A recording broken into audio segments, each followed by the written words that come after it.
This technique is helping kids to improve their academic performance, and here's how.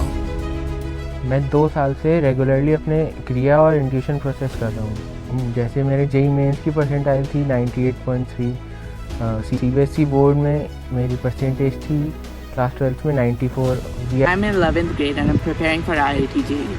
So before Kriya, I used to be like very stressed, but after Kriya, I used to feel like I could manage my time more effectively. जैसे सुदर्शन क्रिया ने मेरे को और concentrated होकर लंबे समय तक बैठने के लिए मोटिवेटेड रखा है। इमोशनली स्टेबलाइज रहा मैं इसकी वजह से।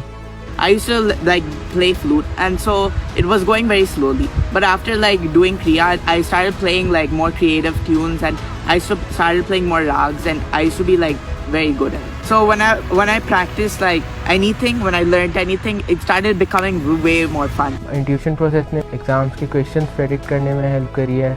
After doing Kriya and like breathing practices, I realized that it's very easy to be focused. I was able to complete a lot of syllabus in a very short amount of time. I felt like that helped me like blossom in all aspects of life.